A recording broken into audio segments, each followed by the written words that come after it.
I didn't want you, I honestly didn't want you missing out. And I was already missing out on a prep, myself, because obviously we were going to prep together. I was already missing out. I didn't want him to miss out. And as much as obviously it's a lot harder doing it in a shorter period of time.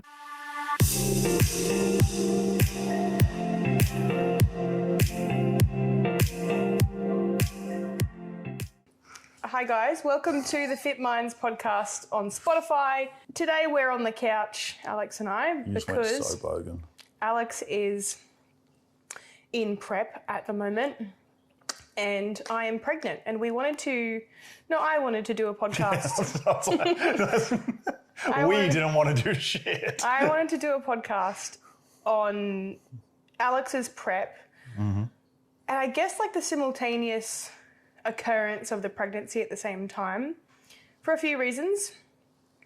To answer a few questions that I have been getting. I'm not just making it up. I get a lot of questions about the pregnancy and how it came about, but also for Alex, how he ended up prepping when he did, how his prep is going. A lot of people are interested in his prep. I don't know why. Well, because everyone finds you to be inspiring. He's inspiring. And it's a lot of pressure. Anyway, we'll start with the questions. Otherwise, it's going to take forever just getting through the intro. So, some questions for you, Alex. Well, I've got some questions for you. They're not there yet, so we've got to do yours first. Oh. Yep. Right. How about we interview you like we planned to? How much do you make a year before tax? That's not actually fucking answer. Do you want me to actually answer that? What actually led you to choosing to do a shotgun prep season B 2023 instead of season A 2024? You got pregnant. Yeah, that was literally it. Am I going to ruin the question after that? No, okay. No. So we were doing a pre-prep cut down, me and my coach, in obviously preparation for a prep to get myself to a good starting point, so that we wouldn't have to kill myself in a very short period of time to reach a stage ready physique. And obviously then we found out the good news that Mariah was pregnant, and she kept saying, you can still prep, just do season A next year, babe. And I was like, well, I'm not doing that, because that would mean that my stage times would be like 2 weeks after we had the baby. So you would have been delivering our child and I would have been like, oh my God, it's adorable. Anyway, I feel like death. Be right back. I need to do steps. You're doing great, sweetie. I've got to train. Like, it just wouldn't have been fair on you. I don't think it would have been right, a good situation. So you're dragging me along to one of the team shoots. Yeah. Yeah. I honestly didn't give him an option. I said, you're coming to the shoot, because he doesn't often do things like that. So I was kind of cutting for that anyway. And then my rate of loss was so good that a few weeks into it, we kind of went, well, fuck. We could dig pretty hard and do some pretty, dirty calorie drops. And I was very suggestive in the process. Yeah, I was dropping pretty quickly, and we were like, well, fuck, why don't we just shoot for season B? Maybe not bring the package that we could have, but at the same time bring a package that we're extremely happy with, and hopefully still competitive. So that's how we ended up doing season B this year instead of season A next year. You said, when I actually said to you, you should just do this season, you were like, I said no. No, so many times. And then I said, just suggest it. Hi, Dan, if you're listening. I just said, suggest it to your coach to see what he says. I'm so sorry, Dan. Because whenever someone does a shotgun prep with me, I'm a bit nervous about it, because you never know how it's going to, obviously it's a shotgun prep, you know how it's going to go. You also don't know how the athletes, what the athletes can be able to handle. I didn't. They're fucking savage. That's right. I didn't want you, I honestly didn't want you missing out. And I was already missing out on a prep, myself, because obviously we were going to prep together. I was already missing out. I didn't want him to miss out. And as much as obviously it's a lot harder doing it in a shorter period of time, I really wanted to see Alex, because we just don't know when we'll be back there, obviously with a baby on the way. I just wanted to see Alex go for something for himself, and I haven't often seen you do that. So I wanted to encourage you as much as possible to do that, despite, you know, me having fallen pregnant, because there's not much you can do as a partner when your partner's pregnant anyway in the beginning, like other than support. So, all right, let's go to the next question. How long have you currently been in comp prep cut down for, and how long is your prep going to be in total? So I mean your deficit. I think it's 11 weeks. You think, you know, isn't it? 10 weeks, 11. I've been in so far. Oh, right. Yeah. And I think we're, so 11 and a half weeks, and we're, 2.5 weeks out from show. So it'll be 14 weeks total that I will have, with a peak week in there. So 13 weeks of dieting total. You'll have lost, what, 23, 24 kilos? If maybe. Yeah, well, I've lost 22 and a bit kilos now in 11 weeks. So I think, 22 kilos so far, probably got another 2.5 to pull off. You're a fast responder to dieting. Yeah. Second you go into a deficit. We won't even talk about how low your calories are at the moment, though, guys. Your calories are lower than some of my bikini girls' calories. My calories are lower than yours when in prep, and my steps are a lot eating higher. Close to double what you're eating at the moment. Yeah. Calorie-wise. Yeah. My calories... You'll be leaner than I was. Yeah, but I'm also a male. Yeah, that's true. I don't have to protect, reproductive organs. Yeah. So, 14 weeks total, including a peak week. Right. And obviously 11 and a half thus far. So how long did you spend in your off season? And I mean like the dedicated off season where you got a coach, you tracked, all that type of stuff. And how high did your calories go in the off season? Off season wasn't long enough. 6-7 months or something? 7 months, okay. Yeah. Obviously, I was training before that and trying to grow before that, but I was also doing some things that were not conducive to growth, like playing sport still and so on. And I decided to cut out all the sport and actually focus on bodybuilding properly. So following a dedicated meal plan, not putting a rep out of place or a calorie out of place, whatever, for about 7 months of growth there. And I think we got calories up to, I think they were about 6,000, 5,800, 5,900. Ridiculous. So I think just under 6,000 or 6,000 or so calories a day. Alex went from complaining about eating a ridiculous amount of food and being over full all the time to not eating any food in a very short period. Yeah, to now just like hanging on to the very small amount of food that you have. Yeah, I'm on about a fifth of that now. And this is obviously not something that is necessarily required if your prep is longer, but this goes to show if your prep is shorter, you will have to take more extreme measures with dieting. Yeah, I don't recommend it. This is obviously it's circumstantial, but so when we say give yourself time, we mean plan. It. That's right. Plan proper off seasons. Plan proper. Do what we say, not what we do. Yeah. Fuck. No, but you did honestly. The 6 to 7 month off season, I believe, was incredibly successful. I think that you also followed that off season for longer than what most people would consistently, because a lot of people don't take off season seriously. They go do an off season, they go, oh well, that means I can eat what I want. Oh no, it wasn't. It was That's eating. not how that works. It was piling like the. You eat uncomfortable amounts of rice. 6,000 calories was 6,000 calories Clean. of like 99% whole foods. Like it was rice, vegetables, chicken. For dinner, it was like potato and mince and shit. There was a lot. I remember my own bulk. It was hellish. Yeah. It was like it was volume food, but bulking on it, and it sucked. Yeah. It was good though. You've got to remember that when you're bulking and you're eating a large amount of food, you've got to keep in mind the fiber requirements for the amount of calories you're eating.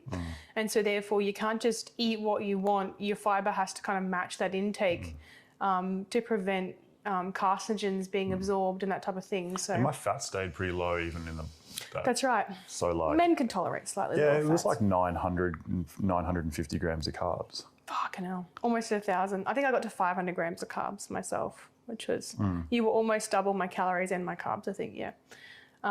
So, moving on from that, how long have you been training for in total? We've already answered this question in another podcast, but let's just do it again for the sake of it. I'll touch on it briefly. Yeah. On and off. I mean, On consistently, but since I was like 17. So roughly 13 years. I'm not 30 yet, but thank you for rounding that God. up. You're 30 in a couple of months. Yeah, but that's next year. Yeah, like 13 years, but a lot of sport in between that. So Yeah. training in some capacity for a decent amount of time. I would say with your nutrition too, you only really tidied that up probably in the last half of it, like was eating enough and eating the right proportions. If not even just the last couple of years. Years, right.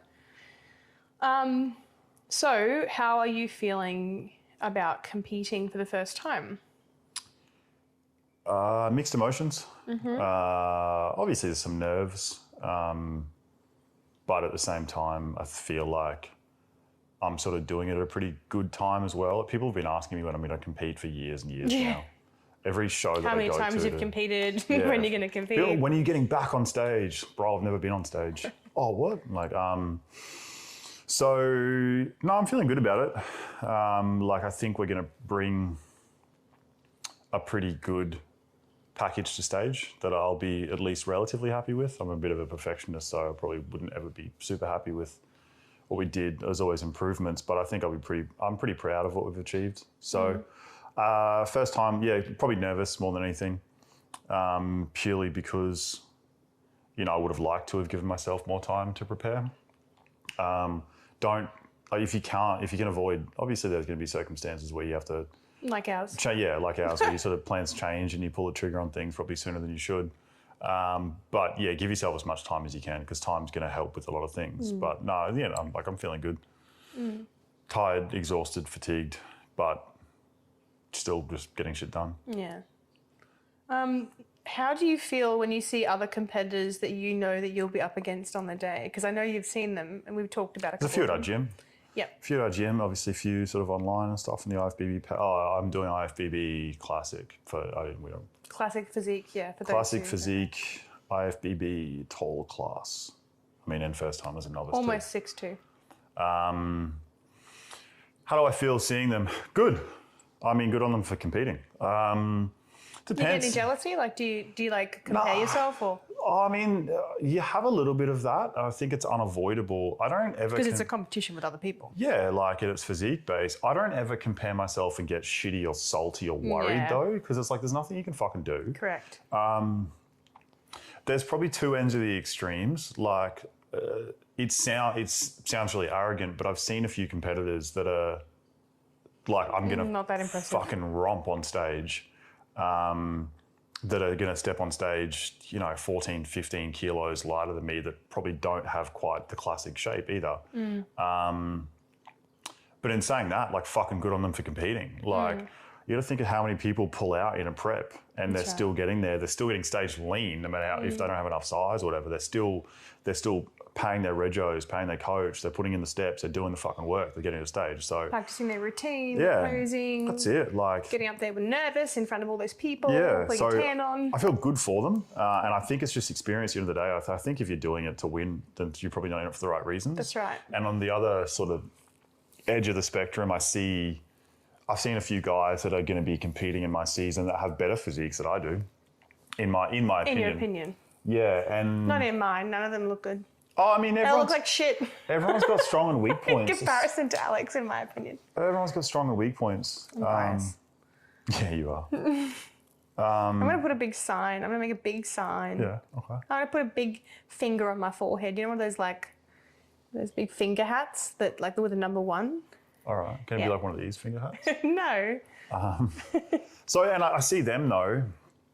I'm just fuck, he's got a good rig. Well done. Good on him.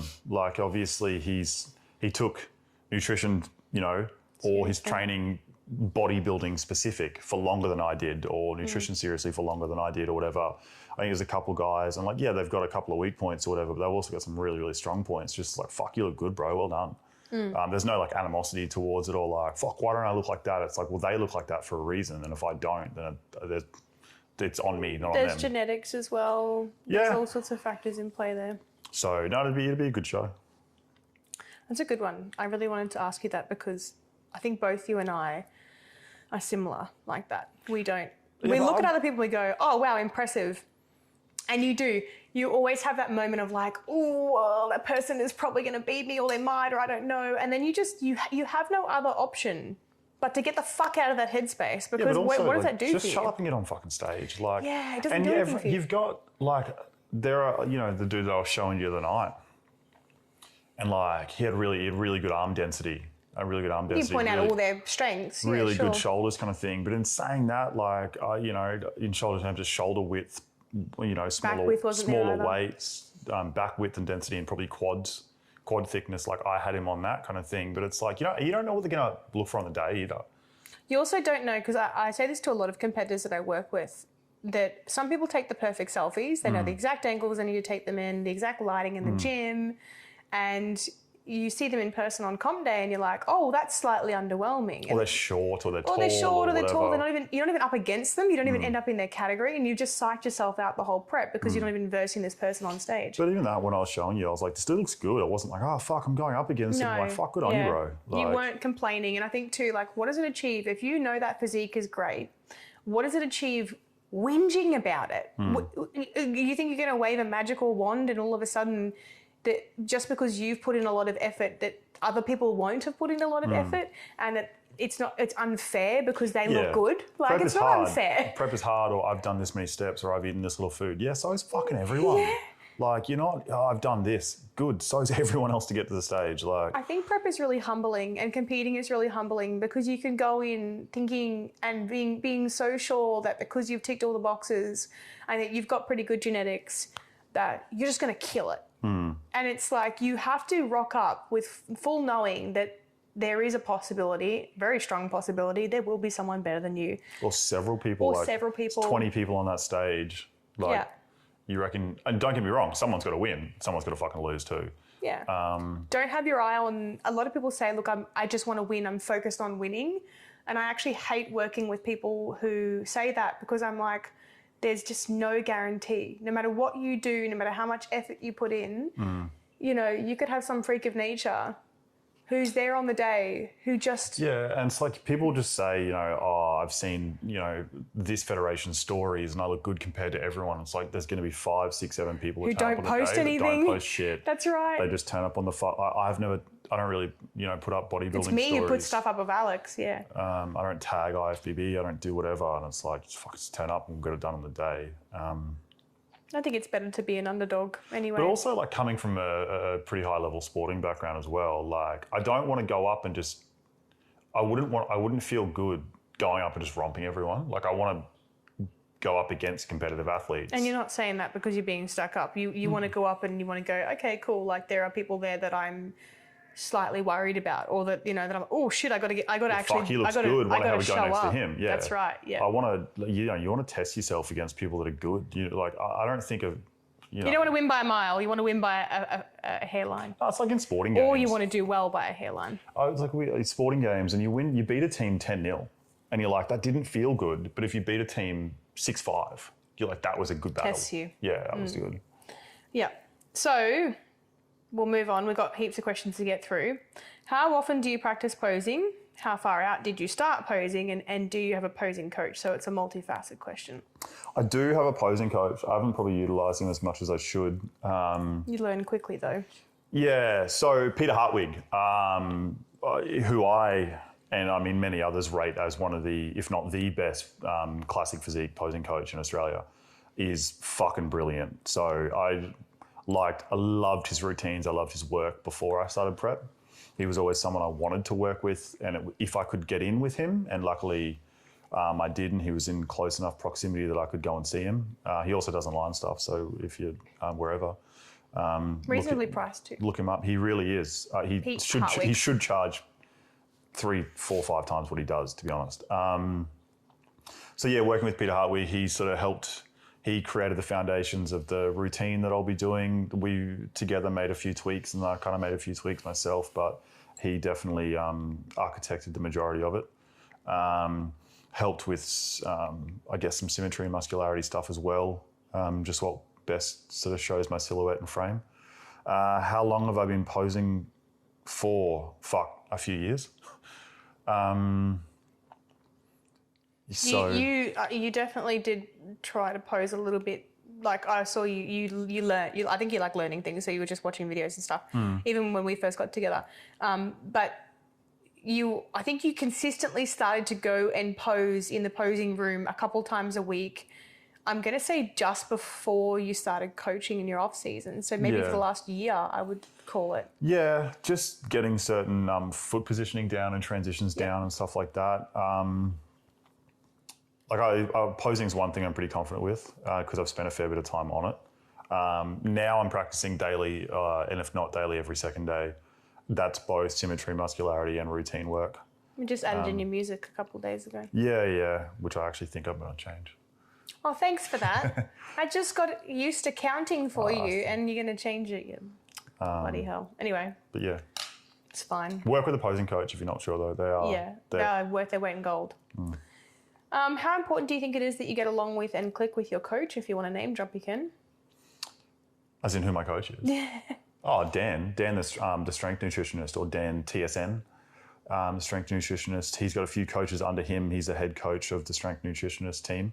I think it's key. I think it's key for a few reasons. It depends what you want out of a coach, right? Like, certain coaches are going to bring different things. Obviously, most of them are going to bring a few different things. Some of them are going to be very data-driven, analytical, explain a lot of like biochem and et cetera to you. Biomechanics and biochemistry, yeah. Which you might not fucking care about. Especially if you're Gen Pop and things like that, you also might really care about it. So that style of coaching is going to be brilliant for you. Obviously, I have a pretty good amount of like training knowledge and nutrition literacy from you, and posing and bodybuilding sort of literacy as well. So my favorite thing about working with Dan is it's a collaboration. Like a lot of the time in my check-ins, it's like, hey dude, I'm thinking this, or we could do this with food, or what do you think about this? And these exercises, this programming, and he'll most of the time go, yeah, fucking great idea, I'm all on board, let's do that. Or yeah, I really like the idea, let's tweak it slightly. Or sometimes, especially at the moment, he's like, no, we're just dropping food.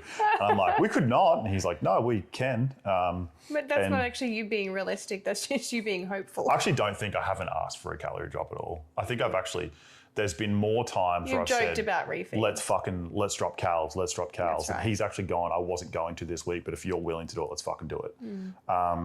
But also he's just a fucking good dude. We share similar values, similar morals, and a similar sense of humor. So it makes things easy.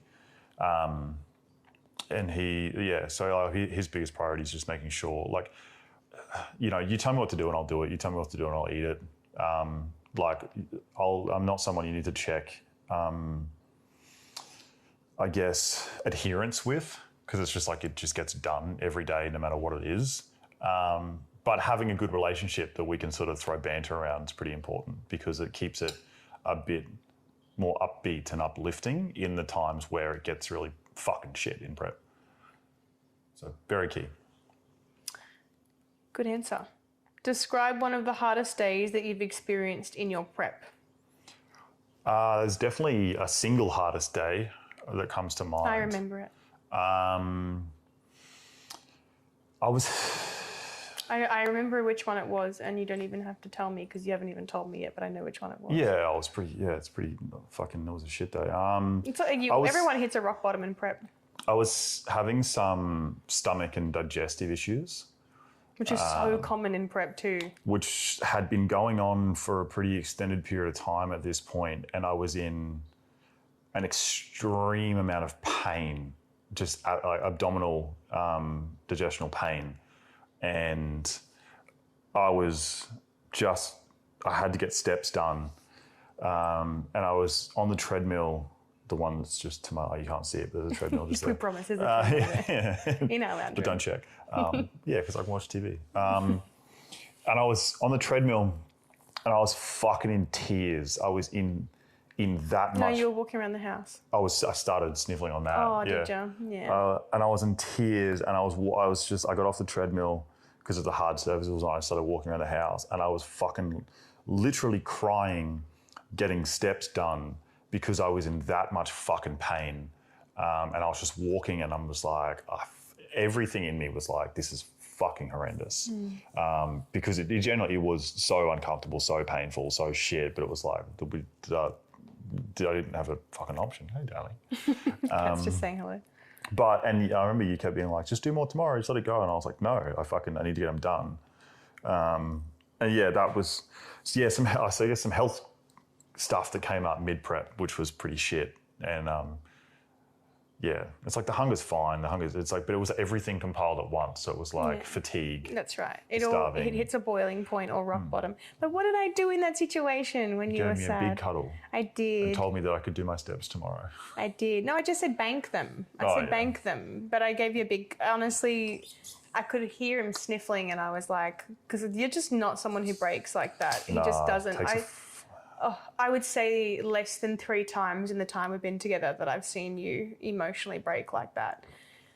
And yeah, I just found him somewhere in the lounge room and I went up and I held you because times like that in prep too, like there's no amount of giving solutions because we obviously got it all sorted eventually and I got on top of it. But because I've had the same thing with my competitors. I've had competitors who've had digestive. Some people are more prone to it. Depends on lots of different things.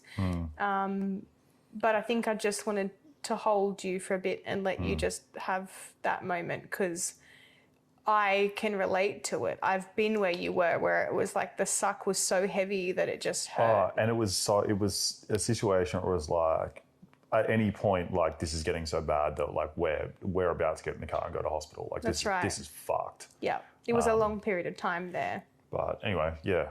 So that's easily the hardest one. Like, that's probably been by far the hardest one. There's other days. There's been other days. There's other hard days. Yeah. I mean, we're 3 weeks out from show at the moment. Most of them are fucking shit. Yeah. Because you can't just take a holiday and just focus on bodybuilding. Like, you got work. You've got a partner to attend to. You've got shit like that. But that was the hardest. So what do you think has kept you going on the hard days? Like what's gone on inside your mind mentally for you to persevere? Influences in your life? No, that's really easy.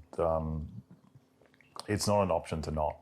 That's right. Like, that's the easiest question so far. Non-negotiable. Yeah. It's not getting things done isn't an option. Where it's adherence to food, whether it's step goals, whether it's getting through a training session, trying to get sleep in, doing whatever the fuck you need to do. Like I don't give myself an option. So I don't need what gets me through. It's just, there's no option but to get through and get shit done. So what about the night that you told me that you were close to quitting? Even when I was like, fuck, I'm close. But what did I say to you?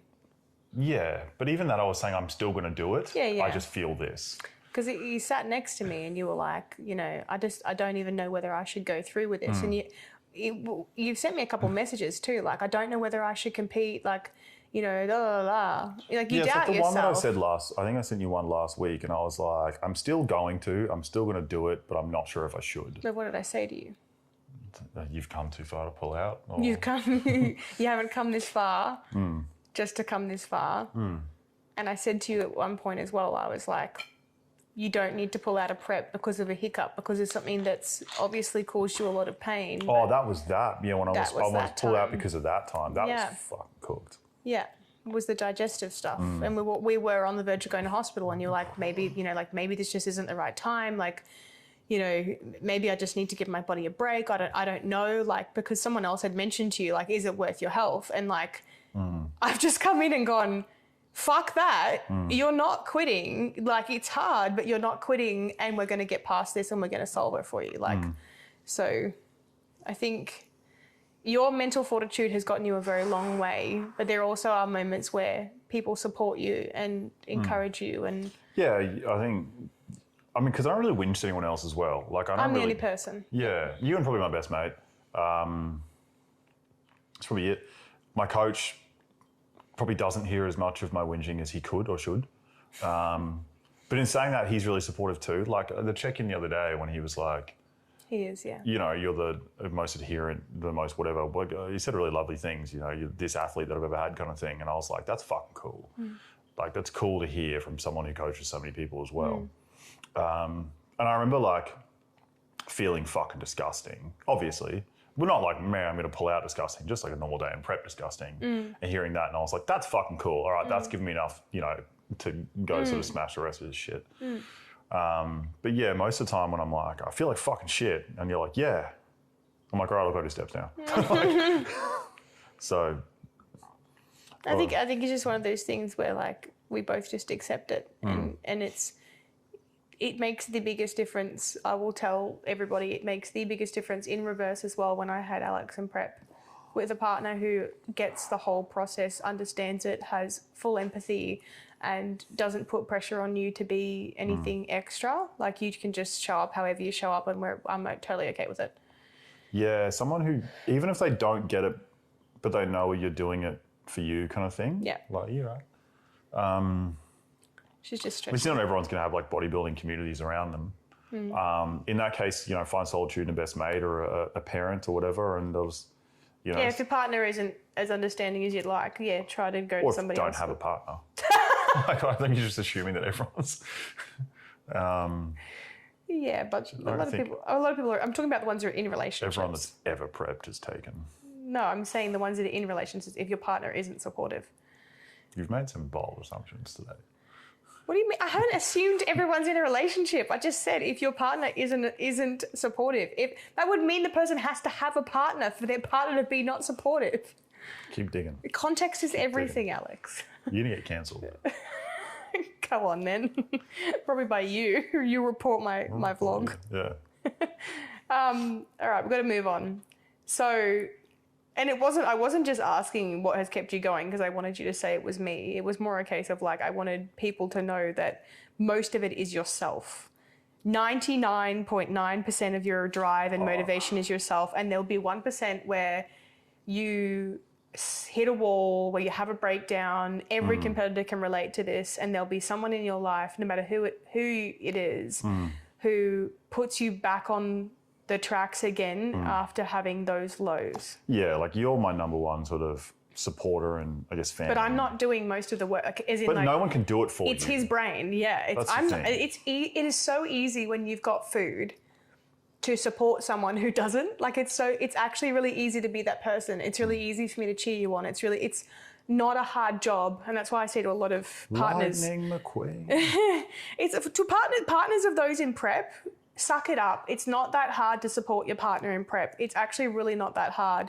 You know, I've maybe you made my meals every night. I probably made 2 of your meals maybe in prep, like just on nights when he was like, I've got so much to do. And it's when I notice that Alex is in distress. Most of the time, 99.9% of the time, he can handle it. And when he's not handling it, I take control because I'm like, fuck, it's easy for me to do. It's such an easy thing for me to do. It's not that difficult. So I don't see helping you as a heroic effort. I just see it as like, you can't be 100%. You can't be perfect. And you especially when you're this depleted, you can't be on point. But it's the same in life normally. Yeah. With everything. Just pick up your slack, yeah. That's right. Okay, let's get through these quickly. How did you face and manage injuries mid-prep?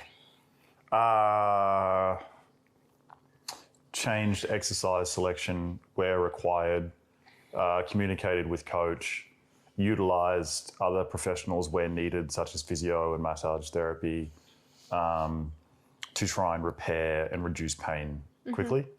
And you just kept going. Yeah, and then sort of push through it. That's right. And obviously like remove exercises because you had like a little... That was exercise selection. Yeah. But you had a grade 2 tear there, which was fun. Oh yeah, that was fun. Yeah, I'm like, I remember your injuries through, I got my coach hat on. I remember his injuries. Like I remember my client's injuries. Yeah. You've had a shoulder niggle that's been pretty troublesome, which was always troublesome. Yeah, I've always got niggles. You always got niggles. It's just about managing But the niggles. grade 2 tear in your quad was definitely a heart attack moment. Yeah, because you never know how bad it is. But we figured it out on the day I figured it out because of your function of the muscle. I was like, oh, this is what it is. How have you managed juggling the start of a new career and workplace whilst being in the thick of a heavy calorie deficit? It's not really a new career. Change of roles, change of location, change of jobs. At first it was pretty easy because I was still eating a few thousand calories. Now obviously I'm not at all. So it's definitely getting harder and harder by the day currently. But I actually was talking to someone about that today. I was talking to Rosie about it. How everything was going with prep. And they've been really supportive of you. They've been really supportive. Your workplace has. They're good. It helps when you fucking do really well as well. They're kind of more supportive. I guess I plan as much as I can. So like, for example, a lot of the times, a lot of the aspects of my job that will require really high energy interactions, which I don't fucking have at the moment. I don't have any energy. I've got what you call cardboard personality in prep, where it's like... It has a name. I've named it. Yeah, shit's like... Things aren't funny. Like you just lose all your personality. Things aren't funny. Things aren't even annoying. Can't engage with people as much. Just, people talk and all you can think is like, shut the fuck up. I can't even hear you. Yeah. So yeah, high energy interactions and high things that require, I guess, critical thinking and so on. I'll try and actually plan around food or early in the day, which allows me to then do admin and so on later in the day. Because I can sort of put myself on autopilot for that. Stuff, yeah. Yeah, so it's, I guess, just about planning. And yeah, I think a lot of people often perceive people in prep to be selfish because you might be having a conversation with them and they're not kind of emotionally connecting with you as much, but it's got nothing to do with selfishness. It's got everything to do with preservation. You're trying to preserve as much mental energy as you can, and sometimes listening to someone's bullshit that isn't your problem is not something you can handle. You've only got so much mental capacity. That's right. And you burn through it so much faster. Like with less food. You know, when you're out of prep and people, you know, you're having a chat at the gym, you're like, oh, fucking yeah. And when you're in prep, and especially when you're a couple of weeks out, you're like, please don't talk to me. It's just because I was like, I need to get through the session. I need to do steps. I need to go home. I need to sleep. And that's all I've got in me right now. That's right. You become very less tolerant. You sit down all day for work. We know this because you work in, I always say corporate, and I'm not going to say corporate. I'm going to say technology and print solutions. Business ethics. Technology. You sit down all day, yeah. So I haven't even asked the question. Sorry. How do you manage your steps? I got distracted. How do you manage to fit? Wait, there's more. Okay. How do you manage to fit 14 to 16,000 steps, meal prep and training into your day? And it's now 16,000. Let's just be honest. I mean, meal prep, training, etc. I was doing before. So the only real, and like my career. So that's just shut up, fucking get it done. Like, it's just the steps, really. Bro, if you can't do meal prep and train and don't prep. Have a full-time job, don't prep. You're a fucking pussy. Sort your shit out. Yeah, what are you doing with life? Sort your shit out. Like, organise yourself, sort your shit out. Even what does Arnold say? Sleep faster. Even if you got kids, a lot of people talk about kids and organisation, and honestly, like we're about to have a kid ourselves. Yes, everyone's probably going to rubbing their hands going, can't wait for your lives to change. No, so one of a good friend of ours the other day, he has children, and he was like, anyone who thinks parenting is difficult is unorganised. Yeah. And obviously that's such a big statement, but it's true. Things come up, right? Like I'm obviously not talking about the 1% and things like that. Yeah. But steps has been the biggest one because obviously when I was bulking, it was like I was doing like 4, 5, 6,000 a day. And now you're up to sort of 16,000 and the majority of the day I'm sitting down. Yeah.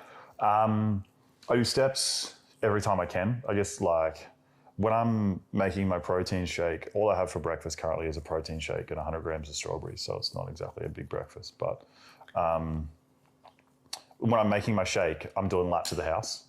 I have an electric toothbrush, so that's 2 minutes. So when I'm cleaning my teeth, I'm doing laps of the house. When my food's in a microwave, I'm doing laps of the house. I'll try and park, no matter what I'm doing, I'll park as far away from that thing as possible. Just to get some steps in. A, because I get steps in on the way there, and B, it forces me to get steps in on the way back, even if I don't feel like it. As soon as I get home, the first thing I do is jump on the treadmill and do steps. Then when I'm training, in between every set, I'm doing laps of the gym. And then whatever I haven't done by the time I get home, obviously I utilise an air fryer to cook my spud light for dinner.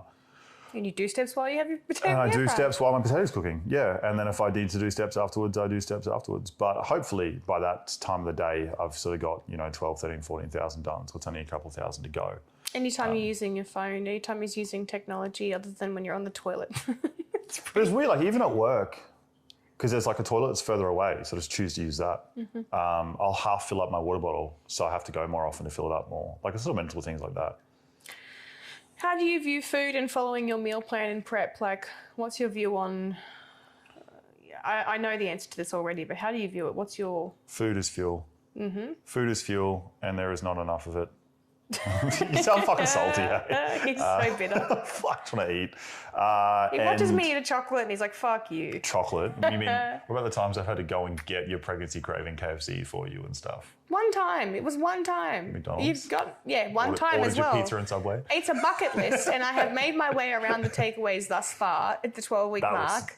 I have had pizza, I've had KFC, and I've had Macca's, and I've had a kebab, and it's out of my system. Not all in the same week. No, that was spaced out. They've been spaced out. That was so shit, though. I've done well. The last 2 weeks I haven't even had takeaway. You wanted KFC, and the nearest, so I went to get the KFC, and the nearest one was half an hour away. This is why we wanted to do, because it's going to have to be 2 parts now because it's too long, but this is why we wanted to do a podcast on comp prep in pregnancy because... Driving home half an hour with the Alex, KFC smell, and I think I was still on like, 1,700 calories at that point? Imagine so not a now. huge amount You'd of want to food, throw the but KFC more than out what the I'm on window. now. And I was like, fuck this KFC. I actually said something really funny to Alex one time, like a couple of weeks ago, and I said, I remember I was pulling open the crisper drawer, getting something ready, like veggies or something, and I said to him,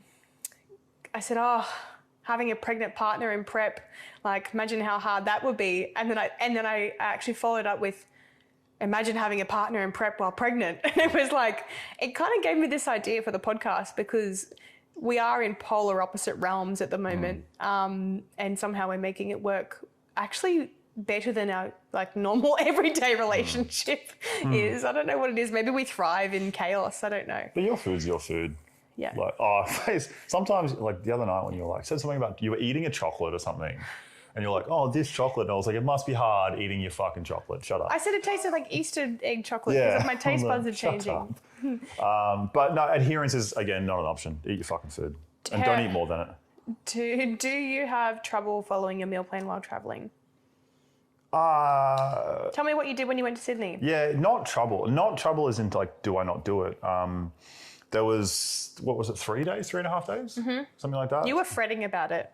Yeah, I was fretting because I hadn't planned. And then once I had a plan, I was sweet.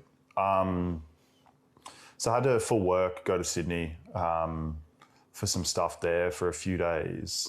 So what I did was, that was back when I could have oats and things for breakfast. I miss that.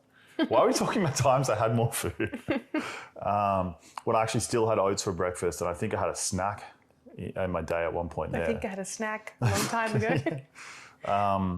And obviously I still had a couple meals. So I just weighed everything out, put it in like bags and everything, portioned everything out. I went and I bought this big like collapsible freezer bag that was insulated. I thought, I was only like $30-40 or something. And then I made the few days worth of food and froze it. So it would last in the flight and things like that, and at the airports, and while I got off the airport and went to the office and stuff. And I glad wrapped everything because I was really worried that it was going to get over, like ruin my suits and shit, which obviously I'd packed in a suitcase. So yeah, that, and then I just utilized the little fridge that they give you in the hotel and the microwave. I actually had to use the reception microwave. They were lovely. Yeah, they were. Oh, they made me feel like forms. Every time I went down, I was a safety thing. Going down every fucking 2 hours to eat at that point. So they were really nice. So yeah, just planned everything, froze everything, packed. I just normally for a couple of days trip, I would only do on that normal luggage, the carry-on luggage. Oh yeah. But I just made sure I did checked so I could take all my food for the few days. Just checked in his food. Yeah. My suitcase was like toilet gym gear because obviously I had to train while I was there. Imagine someone opening that like, oh yeah. No, they did. They did, but it was on my onboard, my carry-on one, which was my food for the day. And then I remember just doing steps around Sydney. And like, I think at one point I still had a couple thousand to go. It was like 11 o'clock at night or some shit. And I was just doing like steps in the lobby. And I looked like the biggest fucking weirdo. Hey, they were like, what is this dude doing? And I was just like... I can't sit still, I'm pacing. Yeah, it would have looked like I was just like planning some sort of heist. But, or like you were on crack. Yeah, I generally thought, because as well, it was Sydney, and I was just like down there in a singlet and gym shorts, and it was a very, covered in tattoos. Yeah, and it was a very nice, obviously, my work. Fade. My work does spend a lot of money on things. Yeah. So it was a very nice place we're staying at. Everyone's coming in they're like Gucci scarves and Gucci overcoats and so on. And I'm just like, doing fucking steps. Oh. How do you deal with hunger and fatigue? Yeah, I don't know. you don't. You just get it done. Yeah. Hunger, like there is like obviously volume food, but if you don't know that, you're probably pretty stupid. Yeah. Water. I don't call people stupid for not knowing how to eat If volume. you don't, They're just gonna learn. but eat volume food. Yeah, don't make a decision to purposely not eat volume food when you've got low calories. You're in for a bad time. Drink water. Fatigue. And then if you're really, really hungry, go for a walk. Fatigue, sleep when you can. Have we fought or argued much in prep? I don't think we've fought at all in prep. No.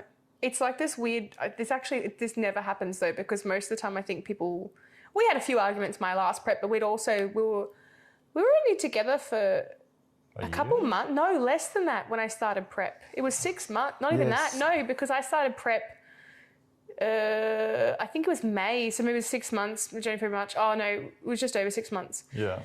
But we had a few fights, prep. We'd only moved in together as well, not we were just learning out each other's dynamic, and there was a lot of stuff that happened in prep, obviously, to me, that changed our dynamic of our relationship. But I think we've been together for long enough now that we get when one is cranky or frustrated or tired and just needs to be left alone, or how to help each other, how to support each other, what works. We're a little bit more inclined to show each other just love. Choosing kindness as well. Yeah, like when I'm like, fuck this, I'm done with today, you're like, all right, either I'm going to like take a step back and give them some space. Yeah. Or what can I do? Like the other night when I was like, I just need to do this. And you're like, stay on the treadmill, get your steps done. I'll do your chicken. Because you always say no to help, but I figured out that you just do it. I just need to do it. Yeah, otherwise he won't let me do it. But I think honestly, even through, I know people are going to hate us for this, but like, while I've been pregnant, I've been so like, if anything, the only thing I've gotten emotional at is food. And when I got the wrong... no, but I was laughing while I was saying that, but maybe it was like an evil laugh. Like maybe you were fearing for your life. Secretly fucking... Yeah. When a pregnant... probably top tip. When a pregnant woman says, get me a specific lemon-flavoured soft drink. Yes. Don't get Sunkist because that's orange. And don't get lemonade because apparently that's not lemon. Get Solo. We've been through this a few times. But you know what's funny is I think I don't know what pre-pregnancy me would have been like, I didn't want that, I wanted this, I would have been pretty snappy. And for some reason, I think it's funny that my own body is doing this. So I'll be like, hey, I want a caramel paddle pop. And because he's in prep, caramel paddle pop's pretty boring to him. So he went out and got like this rich chocolate fucking covered whatever. Connoisseur or something. And he's come out with it. And I've been like, thanks. And in my head, I was I've got her something better. Yeah. You wanted a paddle pop and I got you a connoisseur. Which you thought was better. Anyway. It's what I would have eaten. I ate all of it and I finished it and I was like, it was nice, but it wasn't a caramel paddle pop. It wasn't what I wanted. And I just was like, in my brain, I was like, I've never been like this. I've never been so fussy with a particular taste and flavour that I wanted at the time. So if anything, I've actually not been rude or snappy about it. I've just literally turned around to him and been like, I can't explain to you why I need this specific thing, but even I find it to be comical. And so we kind of have a laugh about it and get over it. Yeah. I think we've been good. We haven't fought. But I think it's just choosing to help. It's like, you can't always be 100%. You never will be. So it's like on days that you're late, like I'll still make you dinner. That's right. I'm in prep and I'll still cook for you. And there are days where I'm fucked and you'll cook for me. And it's like you just pick up the slack.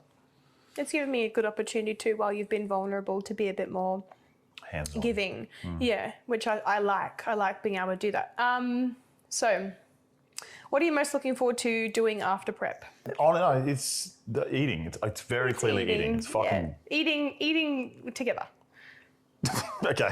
Together. Don't say by yourself. Fuck. Whether we're together or not, I just want to eat. At the start of prep, you said to me, you can't wait to go on a date night with me. And now you're just like, I can't wait to eat it all. I would consider a date me stepping off stage and then being something sweet and us eating it at this point. Like, right? I just want food. Okay. So number one, eating anything other than what you're currently eating. Yeah, just eating. And then number two, date night. Date nights. Okay, cool. Yeah. Awesome. We're gonna like so funny how your priorities change.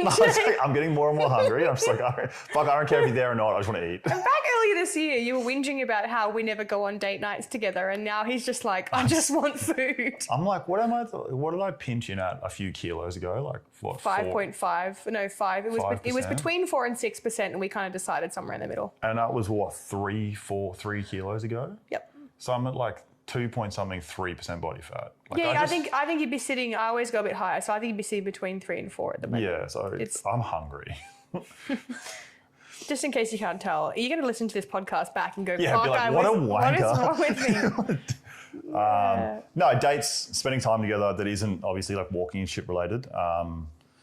And just being able to like make homemade pizzas and stuff and watch a movie and shit. Yeah. How have your friends and me as your partner behaved or responded during your prep? You've been brilliant. I think you get it better than anyone though, because obviously you've got several pro cards and you're a competitor. You're also a coach. I've not challenged you on anything at No. all. No. Not been like, why are you doing that? No, made your life like way harder than it needs to be. Yeah, this is dumb. That kind of bullshit. Yeah. Why do you even do this? Fuck off. We don't spend much time together. Yeah. So we do. Yeah. Fucking live together. You're just standing on the treadmill next to me while I sit down. So I think it goes without saying that you've been brilliant because I think you get it. My friends have been good, so I've actually got... They've been great. Yeah, they've been fantastic. I got a lot of mates that are in prep at the moment. A couple of them will be competing on the same day as me, different categories, but a couple of them will be doing different federations the day before. And then in our friendship circle, we've also got some guys that don't compete at all. Just love supporting you. Yeah, and they like when we all went out to that picnic or whatever a few weeks ago. And even when you went bowling. Yeah, and everyone knew that like the guys in prep had to get steps afterwards and shit like that. We couldn't go out for dinner because we couldn't eat, so we did bowling instead.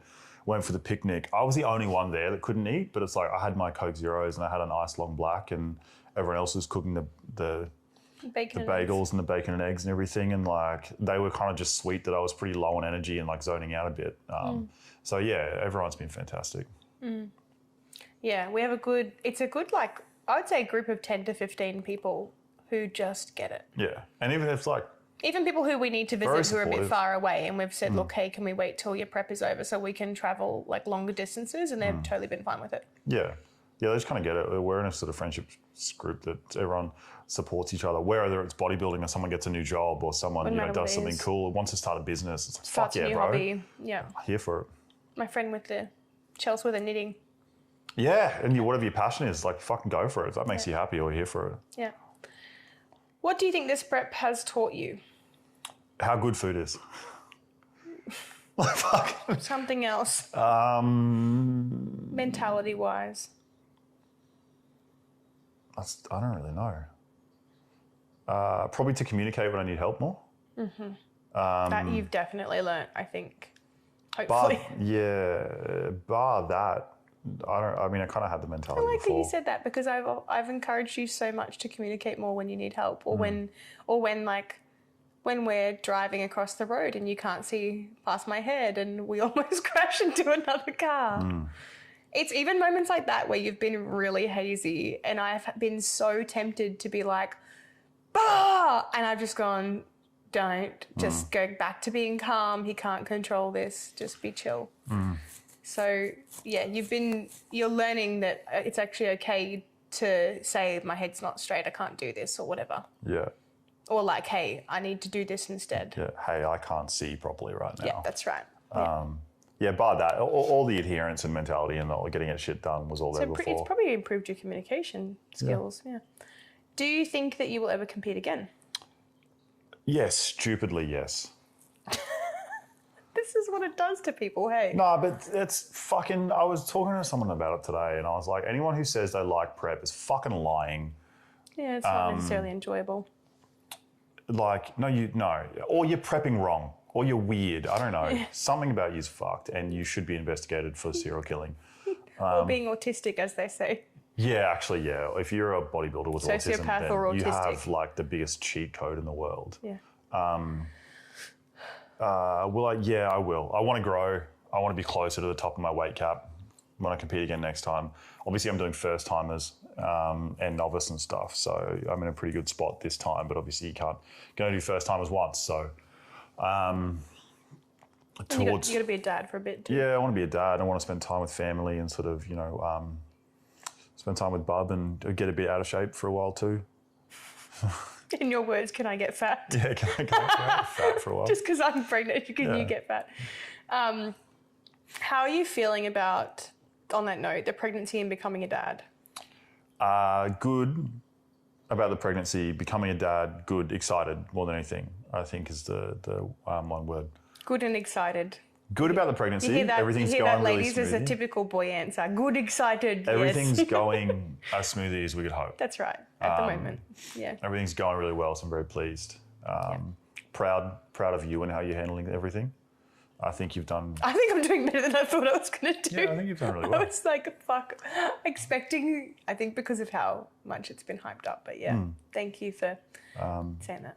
A bit worried, obviously, not worried, just like a bit nervous because obviously I've never been a parent before. So it'll be a new adventure and something that comes with a lot of challenges. But I guess something I've always wanted to be is a father. So it's kind of just time. How have you managed to continue to show up as a partner with a pregnant fiance whilst in prep? Again, probably just picking up slack. Random foods as well. Yeah, it's just making sure that you're taken care of, you feel safe, you feel supported. Just because I've got low energy and so on, you still have someone to talk to, someone to vent to, someone to communicate with when your days are long and stressful and you're not feeling good and you're feeling sick or you're feeling tired. If you have one of those days, which is probably 4 out of 7 a week at the moment, where you just go, I don't want anything in the house. Yeah, the food thing's been the hardest challenge, I think. Just making sure that you're provided for and it's all right, cool, what am I going to get? What can you stomach? What can you do? You're at the gym late, you need to eat when you get home, I'll put your dinner on. Like, what are we having kind of thing? Yeah, you've been good. I couldn't ask you. And the wonderful thing is that you've not at any point said, I can't deal with it. No, I'm not doing it. You know, he's not turned me down and gone, not now, Mariah. Like, he's been so available, not been distant at all. A couple of times I think I've been really sooky and I've just wanted more affection than usual. And I think you've been like, who are you? Why? What's some advice you give to first-time competitors? Your last question. Don't do it. Don't do it. Don't do it. It's a trap. It is. Just be prepared. Same with, it's going to suck. And if it doesn't suck, you're not doing it properly or you compete in bikini. Are you good? Yeah, just... For the bikini competitors listening, I'm just don't kidding. listen to him. You guys have to get shredded as well. That's right. Especially if you're my competitors. We don't put any soft bikini competitors on stage. Be as prepared as you can. Give yourself more time than you think you'll need. Get on top of everything early, posing, food, etc. Communicate with your coach often. Not often as in don't annoy them, but as in know what the plan is and then stick to the plan. They're the coach for the fucking reason. And if you can't trust your coach, you're with a shit coach, or you probably should look at yourself as a competitor. You've got to develop your own communication skills. Yeah. You pay them for a reason. Don't second guess everything. Sometimes shit's going to suck. Just get it done. Yeah. Cool. Well, that ends the first